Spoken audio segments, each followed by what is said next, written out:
Hello बच्चों, स्वागत है आपका आपके अपने यूट्यूब चैनल स्टडी ऑफिस में। पिछले वीडियो में हम लोग देखा था फिजिक्स क्लास 11 का चैप्टर नंबर 11 पदार्थों के तापीय गुण। इसमें हमने समझा था कि किसी पदार्थ का ताप क्या होता है, ऊष्मा क्या होता है और किसी पदार्थ के ताप को एक स्केल से दूसरे स्केल में कैसे चेंज करेंगे। आज हम लोग देखेंगे ऊष्मीय प्रसार क्या होता है। तो आइए समझते हैं ऊष्मीय प्रसार। जैसे देखे होंगे कि दो ट्रेन की पटरियों के बीच में, जैसे ट्रेन की पटरी आप लोग देखेंगे जहाँ पे ज्वाइंट रहता है, तो इनके बीच कुछ गैप छोड़ दिया जाता है। कभी आपने सोचा होगा कि क्यों ये गैप छोड़ा जाता है? तो देखिए, ये ऊष्मीय प्रसार के कारण ही ये गैप इनके बीच में छोड़ा जाता है। जैसे ठंडी के मौसम के बाद जब गर्मी का दिन आता है तो क्या होगा, ये रेल जो है लोहा का होगा, रेल का जो पटरी होगा वो लोहा का बना होगा और लोहा में ताप बढ़ने के साथ, गर्मी के दिनों में ताप बढ़ जाएगा वायुमंडल का, और ताप बढ़ने के साथ इसमें कुछ ऊष्मीय प्रसार हो जाएगा, यानी कि इसकी कुछ लंबाई बढ़ जाएगी। इस कारण से ये गैप छोड़ा जाता है ताकि ये जो ऊष्मीय प्रसार है ये दोनों पटरियाँ अपने आप को मेंटेन कर लें और ताकि पटरियाँ जो है टेढ़ा मेढ़ा होने से बच जाए। तो क्या होता है ऊष्मीय प्रसार? यानी कि किसी पदार्थ के ताप में परिवर्तन से उसके आकार या आकृति में जो परिवर्तन होता है उसे ही हम कहते हैं ऊष्मीय प्रसार। जैसे एक मान लीजिए छड़ है, यदि उसको गर्म किया गया तो देखा गया कि उसकी कुछ लंबाई बहुत छोटी लेकिन कुछ लंबाई इंक्रीज हो गई है, इसी को कहा गया ऊष्मीय प्रसार। यानी किसी पदार्थ का ताप बढ़ेगा तो उसके आकार या आकृति में परिवर्तन हो सकता है। अब जो ऊष्मीय प्रसार है वो तीन प्रकार का होता है। इसमें पहला होता है रेखीय ऊष्मीय प्रसार। रेखीय ऊष्मीय प्रसार, रेखीय ऊष्मीय प्रसार, लीनियर थर्मल एक्सपेंशन। क्या है ये लीनियर थर्मल एक्सपेंशन? रेखीय ऊष्मीय प्रसार। जैसे मान लीजिए यदि कोई पदार्थ एक विमीय है, एक विमीय कहने का मतलब वन डायमेंशनल, यानी कि उसमें केवल मान लीजिए कि लंबाई है, तो जब इसे गर्म किया गया, जैसे मान लीजिए दो टुकड़ा लिया गया छड़ का, एक मान लीजिए 5 सेंटीमीटर का है और एक और छड़ लिया गया मान लीजिए 10 सेंटीमीटर का है। इसको थोड़ा सा छोटा कर दीजिए, 5 और ये है हमारा 10 सेंटीमीटर का। अब दोनों को मान लीजिए कि 50 डिग्री सेल्सियस से इसके तापमान को बढ़ा के कर दिया गया 200 डिग्री सेल्सियस। इसका भी 50 डिग्री सेल्सियस से तापमान जो बढ़ाया गया, कितना किया गया? 200 डिग्री सेल्सियस। और इसका भी तापमान बढ़ाया गया 50 डिग्री सेल्सियस से बढ़ा के कर दिया गया 200 डिग्री सेल्सियस। तो देखा गया कि इसकी लंबाई यदि 0.1 सेंटीमीटर इंक्रीज हुई है तो इसकी लंबाई 0.2 सेंटीमीटर इंक्रीज हो गई है। और यदि ये 15 सेंटीमीटर का होता तो इसकी लंबाई 0.3 सेंटीमीटर इंक्रीज हो जाती। इसका मतलब है कि जो लंबाई में परिवर्तन है, यानी कि किसी ठोस के लंबाई में जो परिवर्तन होगा, लंबाई में परिवर्तन वो समानुपाती होगा उसके वास्तविक लंबाई के, यानी कि जो लंबाई में परिवर्तन होगा वो समानुपाती होगा वास्तविक लंबाई के। और अब क्या किया गया, दोबारा एक्सपेरिमेंट में क्या किया गया कि एक छड़ 5 सेंटीमीटर का लिया गया और दूसरा छड़ पुनः 5 सेंटीमीटर का, यानी कि दो छड़ें ली गई समान लंबाई की, ये भी 5 सेंटीमीटर का और वो भी 5 सेंटीमीटर का। पुनः इनके तापमान को, इसको अब 50 डिग्री सेल्सियस से 200 डिग्री सेल्सियस ले जाया गया और इसको 50 डिग्री सेल्सियस से मान लीजिए 350 डिग्री सेल्सियस, यानी कि इसमें अंतर जो है टोटल 150 डिग्री का किया गया और यहाँ पे अंतर कर दिया गया 300 डिग्री सेल्सियस का। तो यदि इसके लंबाई में मान लीजिए 0.2 डिग्री सेल्सियस का परिवर्तन हुआ, मतलब लंबाई बढ़ गई, घट भी सकती है 0.2 सेंटीमीटर का, और इसके लंबाई में देखा गया कि इसके दोगुना यानी कि 0.4 सेंटीमीटर लंबाई में क्या हो गया, परिवर्तन हो गया। अर्थात तापमान को दोगुना करने पर इसके लंबाई में जो परिवर्तन है वो भी दोगुना हो जा रहा था। इसका मतलब है कि जो लंबाई में परिवर्तन है, लंबाई में परिवर्तन है वो समानुपाती हो रहा था ताप में परिवर्तन के, वो समानुपाती हो रहा था ताप में परिवर्तन के। ये दोनों चीज़ें हमको एक्सपेरिमेंट से ज्ञात हुई। तो अब क्या किया गया, इन दोनों के आधार पे एक फॉर्मूला बना गया। यहाँ पे क्या है, लंबाई में परिवर्तन समानुपाती है वास्तविक लंबाई के। लंबाई में परिवर्तन को मान लीजिए एक छड़ है जिसकी लंबाई क्या है, L है, और डेल्टा टी ताप में परिवर्तन करने पर, डेल्टा टी का मतलब कुछ ताप में परिवर्तन हो गया, तो इसकी लंबाई हो गई मान लीजिए ये एल, ये डेल्टा एल, तो यानी कि उसके लंबाई में जो परिवर्तन है वो है डेल्टा एल। तो यहाँ से हमको क्या पता चल रहा है कि लंबाई में जो परिवर्तन है यानी कि डेल्टा एल है वो समानुपाती है वास्तविक लंबाई के, यानी कि इसको हम लिख सकते हैं L is proportional to delta L. इसको मान लेते हैं समीकरण नंबर फर्स्ट। और पुनः यहाँ से क्या पता चल रहा है, लंबाई में जो परिवर्तन है वो समानुपाती है ताप में परिवर्तन के, यानी कि डेल्टा जो केवल एल है वो समानुपाती होगा डेल्टा, ओहो सॉरी यहाँ पे थोड़ा सा गलती हो गया है, इधर रहेगा डेल्टा एल और यहाँ पे रहेगा एल, और यहाँ फिर लंबाई में परिवर्तन यहाँ पे होगा डेल्टा एल और ये समानुपाती है डेल्टा टी के। इन दोनों को यदि मिलाया जाए, इन दोनों समीकरणों को, समीकरण नंबर फर्स्ट और सेकेंड को, तो इस साइड देख रहे हैं कि क्या है, डेल्टा एल है, तो इधर लिख दीजिए डेल्टा एल प्रोपोर्शनल टू, इधर एल और डेल्टा टी है तो एल इंटू डेल्टा टी। अब ये समानुपाती का चिन्ह यदि हटाइएगा तो यहाँ पे एक कांस्टेंट आएगा delta L is equal to, यहाँ पे एक कांस्टेंट आएगा अल्फा, ये प्रोपोर्शनल का साइन है और ये अल्फा है, ठीक है, दोनों थोड़ा सा डिफरेंस बना रहा हूँ, into L into delta T, यानी ये हमारा जो फॉर्मूला आ गया लंबाई में परिवर्तन का फॉर्मूला आया अल्फा एल डेल्टा टी, जहाँ जो अल्फा है उसे कहा जाता है रेखीय प्रसार गुणांक, इसे कहा जाता है रेखीय प्रसार गुणांक, रेखीय प्रसार गुणांक। यदि इस रेखीय प्रसार गुणांक को देखें तो इसका मात्रक जो हो सकता है, यहाँ से डेल्टा एल है यानी कि इसका मात्रक होगा हमारा मीटर, इधर अल्फा छोड़ दीजिए, यहाँ पे एल है, इसका मात्रक होगा मीटर, और तापमान में परिवर्तन का मान लीजिए केल्विन या डिग्री सेल्सियस, तो मीटर से मीटर कट जाएगा तो ये ऊपर जाएगा तो उधर जाएगा तो हमारा बचेगा अल्फा का मात्रक 1/डिग्री सेल्सियस, या इसी को 1/केल्विन भी बोल सकते हैं, ठीक है। तो ये हमारा रहा रेखीय ऊष्मीय प्रसार।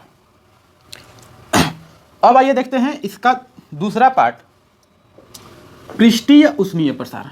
इसका दूसरा पार्ट है पृष्ठीय ऊष्मीय प्रसार, ये हो जाएगा हमारा surface thermal expansion, surface thermal expansion.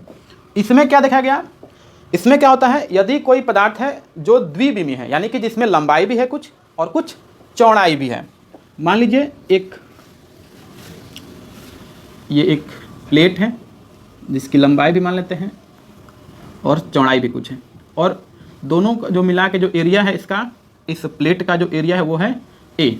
तो प्रयोग में यह पाया गया कि जो इसके क्षेत्रफल में परिवर्तन है, अब इसी में मैं चेंज कर दे रहा हूँ, जो इसके क्षेत्रफल में परिवर्तन है वो समानुपाती है इसके वास्तविक क्षेत्रफल के, वो समानुपाती है इसके वास्तविक क्षेत्रफल के, और पुनः जो क्षेत्रफल में परिवर्तन है वो समानुपाती है इसके ताप में परिवर्तन के। अब इन दोनों को यदि मैथमेटिकल फॉर्म में लिखें, यानी हम इसको लिख सकते हैं डेल्टा ए, क्षेत्रफल में परिवर्तन को मान लेते हैं डेल्टा ए, जैसे यहाँ लंबाई में परिवर्तन को बोले हैं डेल्टा एल, उसी तरह यहाँ क्षेत्रफल में परिवर्तन को बोलते हैं डेल्टा ए। तो ये डेल्टा ए प्रोपोर्शनल हो जाएगा वास्तविक क्षेत्रफल यानी कि एरिया ए के, इसको मान लेते हैं समीकरण नंबर फर्स्ट, एंड जो वास्तविक क्षेत्रफल मतलब क्षेत्रफल में जो परिवर्तन है वो समानुपाती है ताप में परिवर्तन के, यानी कि प्रोपोर्शनल टू डेल्टा टी। अब जैसे इन दोनों समीकरणों को मिलाए थे उसी तरह इन दोनों को मिलाएंगे तो हमारा बन जाएगा, यहाँ पे हमारा यहाँ बन जाएगा समीकरण फर्स्ट तथा सेकेंड से delta A is proportional to, समानुपाती होगा ए डेल्टा टी के। इधर देखिए डेल्टा ए है, इधर भी डेल्टा ए है, और यहाँ पे ए इंटू डेल्टा टी हो जाएगा। अब यदि यहाँ से समानुपाती का चिन्ह हटेगा तो यहाँ पे एक कांस्टेंट आएगा, यानी कि delta A is equal to हो जाएगा बीटा ए डेल्टा टी। ये हमारा फॉर्मूला हो गया क्षेत्रफल में परिवर्तन का, बीटा ए डेल्टा टी। जैसे उसमें आया था डेल्टा एल बराबर अल्फा एल डेल्टा टी, यहाँ पे लंबाई था, यहाँ ताप में परिवर्तन, यहाँ पे अल्फा था जिसे हम लोग रेखीय प्रसार गुणांक कहेंगे। यहाँ पे उसी तरह डेल्टा ए आया है बीटा ए डेल्टा टी, जहाँ बीटा जो है इसको बोला जाता है पृष्ठीय प्रसार गुणांक, पृष्ठीय प्रसार गुणांक, पृष्ठीय प्रसार गुणांक। यहाँ जो पृष्ठीय प्रसार गुणांक है उसका पुनः से यहाँ पे देखिए एरिया है तो मीटर स्क्वायर इसका यूनिट होगा, इसका भी यूनिट मीटर स्क्वायर होगा। अब मीटर स्क्वायर से मीटर स्क्वायर कैंसिल हो जाएगा तो ये डेल्टा टी उधर जाएगा, तो बीटा का जो यूनिट होगा 1/डिग्री सेल्सियस या 1/केल्विन होगा। ओके, आई होप आप इसे समझ गए होंगे। अब देखते हैं इसका तीसरा प्रकार, तब तक आप स्क्रीनशॉट ले लीजिए इसको।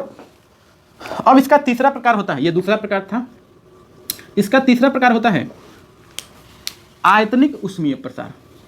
आयतनिक ऊष्मीय प्रसार, इसको हम लोग इंग्लिश में बोलेंगे वॉल्यूमेट्रिक थर्मल एक्सपेंशन।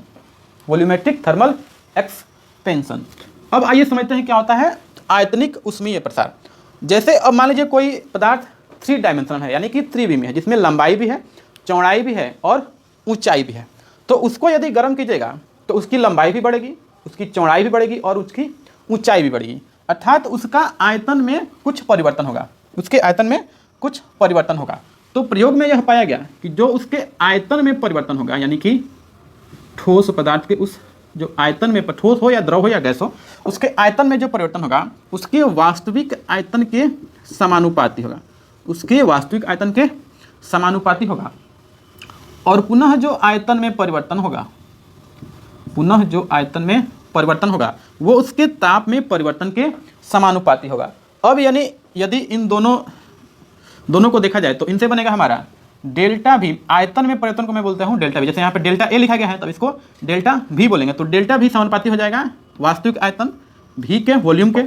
फिर यहाँ पे डेल्टा भी समानुपाती हो जाएगा डेल्टा टी के। ये दोनों को समझ फर्स्ट एंड सेकंड मान लिए।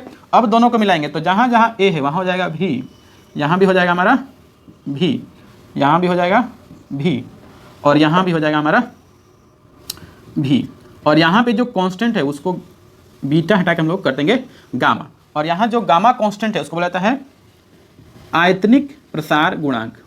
यहाँ पे जो गामा है उसको बोला जाता है आयतनिक प्रसार गुणांक, आयतनिक प्रसार गुणांक। और इसका मात्रक होता है, गामा का मात्रक जो होता है वो होता है 1/डिग्री सेल्सियस या 1/केल्विन। यहाँ से देख सकते हैं डेल्टा वी का मात्रक होगा मीटर क्यूब, इसका भी मात्रक मीटर क्यूब, दोनों एक दूसरे से कैंसिल हो जाएंगे।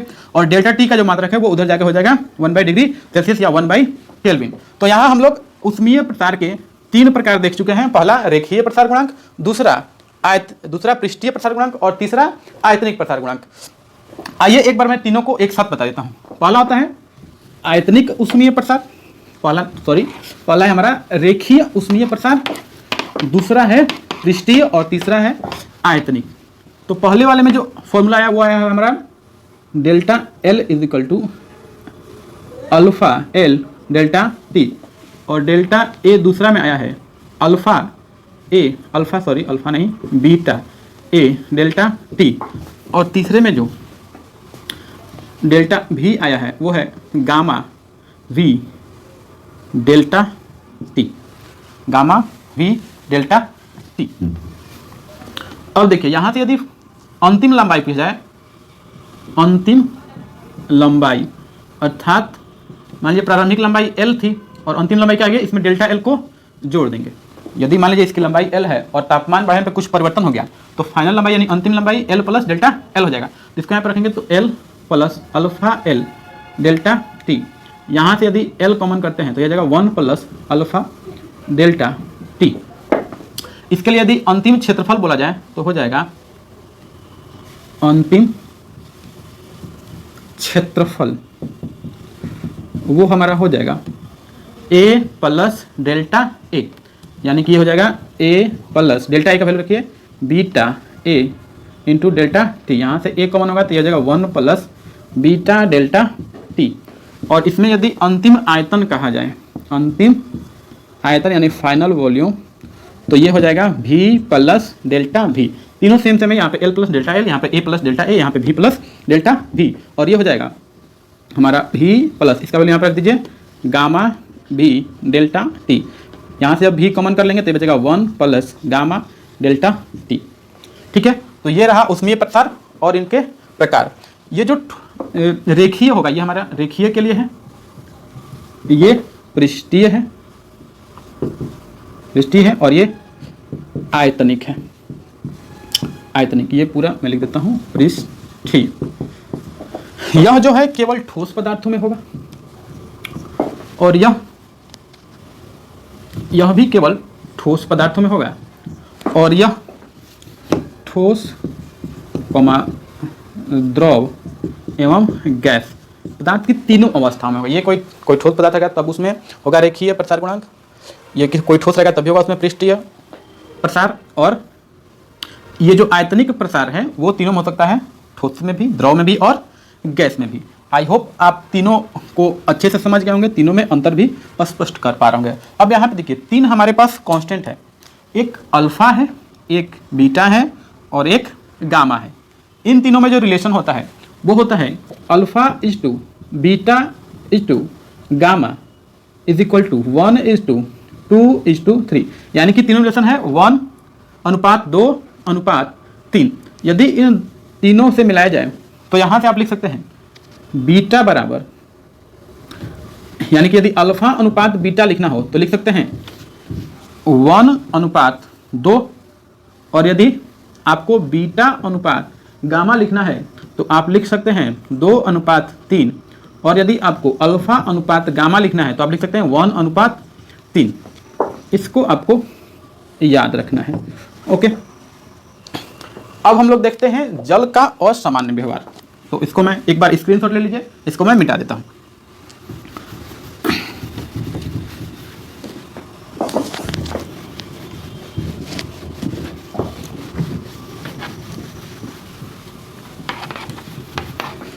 अब हम लोग समझते हैं जल का असामान्य व्यवहार, एबनॉर्मल बिहेवियर ऑफ जल का असामान्य व्यवहार। ठीक, क्यों जल का असामान्य व्यवहार पढ़ना पड़ रहा है? जैसे यदि आप अपने क्लास में देखते होंगे तो सभी बच्चों को कहा जाए कि आगे ध्यान दो, तो कोई उसमें होगा जो पीछे ध्यान देगा, मतलब उल्टा काम करेगा। तो ये भी जल के साथ है, लेकिन यहाँ पे इसका उल्टापन जो है वो हमारे लिए फायदेमंद होता है। जल जीवों के लिए, जल में रहने वाले जो जीव होते हैं उनके लिए फायदेमंद होता है। होता क्या है, जैसे कि आप जानते हैं उष्मीय प्रसार के अनुसार किसी भी पदार्थ के ताप को यदि बढ़ाया जाए तो उसकी लंबाई बढ़ेगी, घट सकती है। लेकिन ये जो है जल के साथ क्या है, यदि इसका तापमान मान लीजिए, यहाँ पे मैं आयतन इसका दे रहा हूँ और यहाँ पे इसका दे रहा हूँ तापमान, और एक और ग्राफ बना रहा हूँ, यहाँ पे इसका दे रहा हूँ मैं घनत्व और इधर दे रहा हूँ तापमान। डिग्री सेल्सियस में है, यहाँ भी डिग्री सेल्सियस में है। इसका यूनिट kg/m³, इसका यूनिट मीटर3। तो यदि मान लीजिए हमारे पास 1 मीटर3 जल का आयतन है, 1 मीटर3 जल है, तो यहाँ पे यदि मान लीजिए 1 डिग्री है, 1 डिग्री सेल्सियस, यहाँ पे 2 है, यहाँ पे 3 है, यहाँ पे 4, इधर 6। तो प्रत्येक पदार्थ को यदि ताप को बढ़ाइएगा तो हो सकता है बढ़ेगा या हो सकता है घटेगा। लेकिन जो जल है वो 0 डिग्री से जैसे जैसे इसको गर्म करते हैं इसका जो आयतन है वो घटते जाता है, आयतन घटते जाता है, और मिनिमम होता है 4 डिग्री सेल्सियस पर। और पुनः यहाँ से जैसे जैसे इसका ताप बढ़ाएंगे तो ये आयतन इसका बढ़ते जाएगा। अर्थात 0 डिग्री सेल्सियस पे जो जल होता है उसका आयतन न्यूनतम होता है, आयतन न्यूनतम होता है। ये हमारा ग्राफ हो गया आयतन और ताप का। अब देखिए घनत्व और ताप का खींचना है हमको ग्राफ। तो आप जानते हैं कि घनत्व बराबर होता है m/v, मास अपॉन वॉल्यूम, द्रव्यमान बटा आयतन। तो आयतन यहाँ से देखिए 0 से 4 के बीच जो है घट रहा है, तो ये हमारा जो घनत्व होगा, यदि मान लीजिए घनत्व उसका मान लीजिए 1000 kg होता है, 1000 kg/m³ होता है। तो यहाँ से क्या होगा, जब जल का तापमान जैसे जैसे बढ़ाएंगे तो 4 डिग्री सेल्सियस तक इसका पहले घनत्व बढ़ेगा और पुनः इसका घनत्व जो है घटेगा, यानी कि 4 डिग्री सेल्सियस पर इसका जो घनत्व होगा वो हमारा अधिकतम होगा। घनत्व 4 डिग्री सेल्सियस पे अधिकतम होगा। ये बहुत ही इंपॉर्टेंट टॉपिक है, इसको आपको ध्यान में हमेशा रखना है, ठीक है। इसलिए यहाँ पे जल को जो कहा गया है कि ये जल का असामान्य व्यवहार है, क्योंकि इसका आयतन पहले घट रहा है पुनः बढ़ रहा है, फिर यहाँ पे इसका घनत्व बढ़ रहा है। जब आयतन घट रहा है तो घनत्व बढ़ेगा और आयतन जब बढ़ रहा है तो घनत्व घटेगा। अब इसका एक रियल लाइफ एग्जांपल देखिए। जैसे मान लीजिए यदि किसी झील में या किसी झील में समझ लीजिए, मान लीजिए कि यहाँ पे झील में पानी है, तो ऊपर का जो तापमान है देखिएगा यदि बहुत कम है, मान लीजिए 0 डिग्री सेल्सियस है, तो ऊपर का जो पानी है वो क्या होगा, पहले बर्फ बन जाएगा। ऊपर का जो पानी है क्या बन जाएगा, बर्फ, और नीचे का जो पानी है वो आपका लिक्विड फॉर्म में रहेगा, क्योंकि जो टेम्परेचर डिक्रीज हो रहा है वो तो ऊपर से हो रहा है, ऊपर से तापमान घट रहा है, तो ऊपर का जो लेयर है पानी का वो क्या होगा, 0 डिग्री सेल्सियस पे जब आएगा तो ये जम जाएगा, और नीचे का लेयर धरती की उष्मा की वजह से कुछ ना कुछ थोड़ा सा, इसे 0 डिग्री सेल्सियस मान लीजिए कि 3 डिग्री सेल्सियस है, चाहे 4 डिग्री सेल्सियस है, चाहे थोड़ा सा मान लीजिए ज़्यादा है, तो यहाँ पे होगा क्या, इसके अंदर जो भी जीव जंतु है, मान लीजिए कुछ मछली है, कोई और भी जीव जंतु है, तो इसके कारण क्या होगा, ऊपर का लेयर जम गया है, बर्फ बन गया है, और नीचे का लेयर अभी लिक्विड के फॉर्म में बचा हुआ है। तो जब जैसे ही ऊपर का जो हमारा लेयर है वो जमता है, तो उसका देखिए यहाँ पे जैसे ही उसका तापमान 0 होगा तो यहाँ पे उसका आयतन क्या हो जाएगा, ज़्यादा हो जाएगा, और जो 4 डिग्री सेल्सियस या 3 डिग्री सेल्सियस पे जो भी नीचे का जल है उसका आयतन ज़्यादा होगा।